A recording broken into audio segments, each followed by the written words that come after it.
Okay, so when you're ready to take your business to market, as this little piggy went too, but there's several ways you can do it. So if it's a small industry, because a lot of times I see this, you know the industry better than anyone else because it's a small industry, it's a small group of people, therefore your universe of potential buyers is not that large.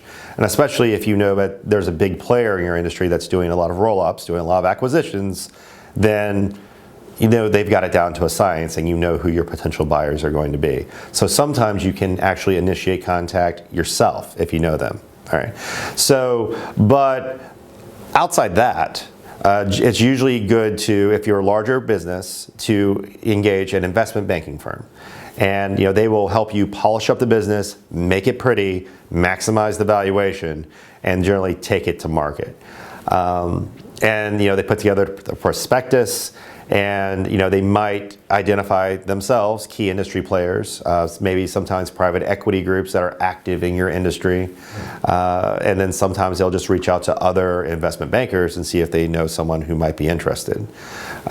So I mean, there's that process, and that is not a free process, right? It's an expensive process, and typically you're paying them a retainer, a monthly retainer of some amount, as well as a success fee where they get a percentage of the sale. But the idea is they are going to get you more money than you would otherwise get yourself. I've actually seen an instance where a company was approached by a buyer, a potential buyer, and they weren't even considering selling the business, but they were offered X.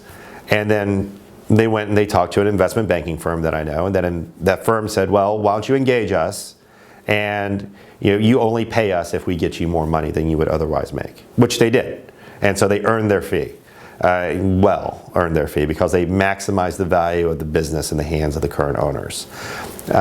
Because sometimes there are people in large acquisitive companies, that's their job, is to identify targets. They go out and they hunt and they find these targets, and ideally they can just work one-on-one with the owner from their perspective because they'll probably drive a better bargain than if they have an intermediary that they're working through.